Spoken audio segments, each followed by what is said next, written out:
অতি কম সময়ৰ ভিতৰতে আৰু সহজতে আজি ৰান্ধি দেখুৱালোঁ বইল মাছৰ আঞ্জা। গৰম দিনকেইটা আহিছে যেতিয়া এনেদৰে বইল মাছৰ আঞ্জা খাই বহুত টেষ্টি লাগে। আঞ্জাখনৰ কাৰণে লৈ লৈছোঁ কেইপিচমান কচ মাছ আৰু ৰান্ধিবৰ কাৰণে কি কি সামগ্ৰী লাগিব সেইখিনি আপোনালোকে ভিডিঅ'টো শেষলৈকে চালে দেখা পাই থাকিব। হেল্ল' এভৰিৱান, কাকুপতিবা চেনেলৰ অন্য এটা ভিডিঅ'লৈ আপোনালোকক পুনৰবাৰ আদৰণি জনাইছোঁ। আজিৰ ভিডিঅ'টো হৈছে এটা ৰেচিপিৰ ভিডিঅ'। বইল মাছ বহুতে বেলেগ বেলেগ ধৰণে ৰান্ধে আৰু মই কেনেধৰণে ৰান্ধিলোঁ সেইখিনিকে আপোনালোকক দেখুৱাইছোঁ। প্ৰথমতে এখন টেৱা লৈ তাত মাছ কেইপিচ অলপমান গৰম কৰি লৈছোঁ। এনেদৰে গৰম নকৰিও বইল মাছ বইল কৰি খাব পাৰি। মই আজি ৰন্ধাৰ প্ৰচেছটো অকণমান বেলেগ কৰি দিছোঁ আৰু মাছ কেইপিচৰ পৰা অলপমান তেল আৰু পানীখিনি ওলাই গৈছে। এইখিনি মই 1 মিনিটমান এনেকৈ গৰম কৰি লৈছোঁ। গৰম হোৱাৰ পাছতে মাছ কেইপিচ এটা ডাবৰত কাঢ়ি থ'লোঁ আৰু এতিয়া বইল কৰিবৰ কাৰণে যিখিনি বস্তু লাগিব সেইখিনি যোগাৰ কৰি লওঁ।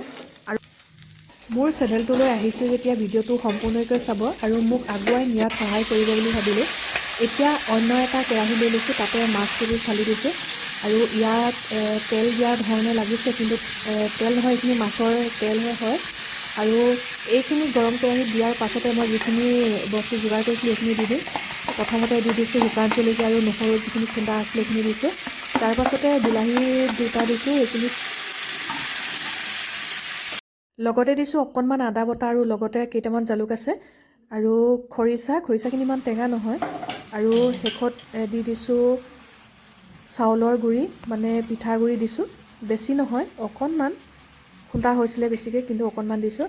আৰু লগতে অলপমান জলকীয়া গুড়ি আৰু হালধি আৰু লগতে দিছোঁ মান ধনিয়া পাত 3 খিলা।